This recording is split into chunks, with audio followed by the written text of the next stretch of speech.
Hello and welcome to Spooky Reviews. I'm the Ghostess, and in honor of the February 3rd release of Rings, I've been looking back at the movies that started it all.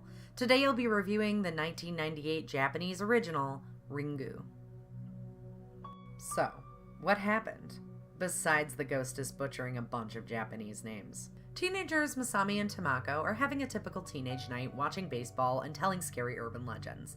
Masami is like, there's this strange video that if you watch it, someone will call saying they saw you and then kill you 7 days later. And Tamako's all like, I totally watched it. Just kidding, but seriously though. The phone rings, it's just her mom, and then she gets turned into a photo negative. The story shifts over to Tamako's aunt Raiko, a single mother and reporter who's doing a story on the urban legend and the phenomenon of the tapes. At her niece's funeral, her schoolmates tell her that they believe she died from watching the tape like her friends, who she finds out went on a trip to the Izu province, an area she'd heard about in her research. Raiko rents the cabin they stayed in and borrows an unlabeled VHS available at the desk, thinking it may be the legendary tape. When she plays it, we see something from my multimedia college art class full of disturbing images, followed by an eerie phone call just like the legend said. Raiko contacts her ex-husband and baby daddy Ryuji, a professor who's interested in watching the film, but after doing so, he also becomes invested in researching the images as the two become blurry-faced in photos and experience strange visions. Raiko visits her father's house, where her son ends up watching the tape saying his cousin Tomoko told him to.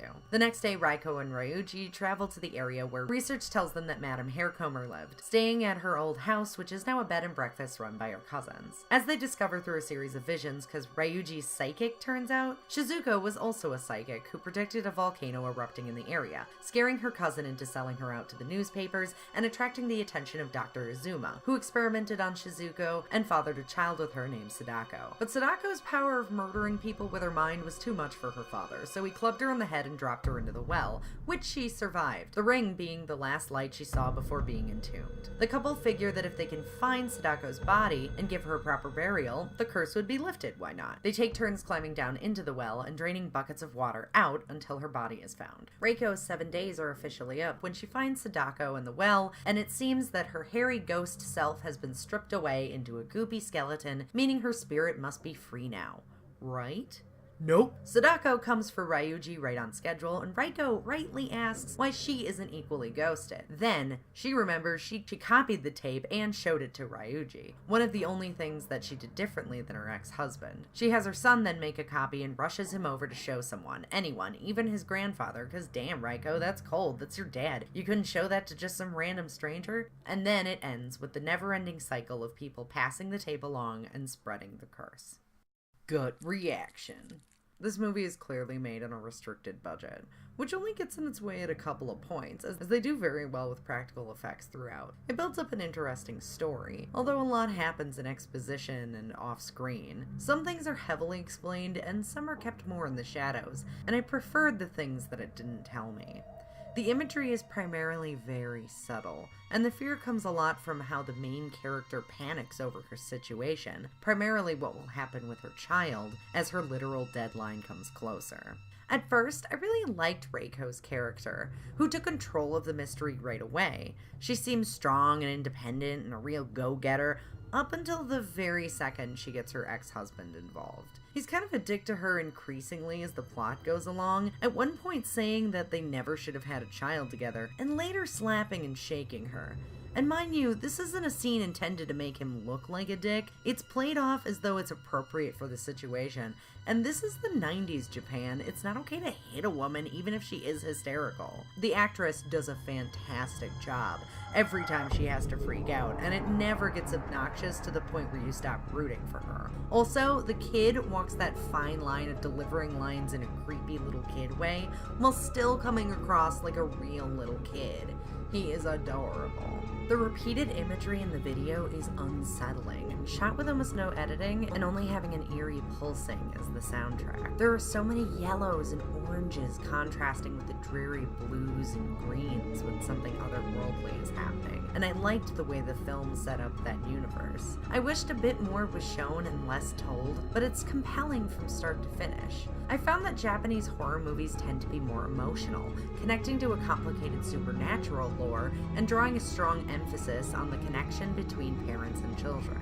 I didn't feel like this ever reached the level of dark water when it comes to its bittersweetness, but I appreciated the places it was willing to ponder. 30 seconds for best bits, go! The moment when she watches the video and sees Sadako reflected in the television screen behind her and then she looks and nobody's there. The leading actress. When the video makes her hallucinate that her son is sleeping next to her so it can distract her while it tricks the son into watching the video. The scene when the woman walks up to the guy on the bench. Not sure if it's really a mistranslation, but that disturbing distorted voice that's doing the creepy rhyme about goblins. Freaky. The slight progression that Sadako makes out of the well every time they repeat the video. How beautiful the scenery was. 30 seconds for nitpicks, go! I know in Japan it's considered safer to leave kids alone for longer periods of time, but this woman borderline neglects her kid. I laughed every time they did the negative screenshot thing. Seriously with that one scene. He climbs out of the well, yells at her for fainting, tells her she has to go down in the well herself, and then slaps her and questions her mothering skills. And also, maybe I missed something both times I watched this, but his psychic powers come out of nowhere. Or was he bluffing about having them and then just happened to have a vision seconds later because of Sadako?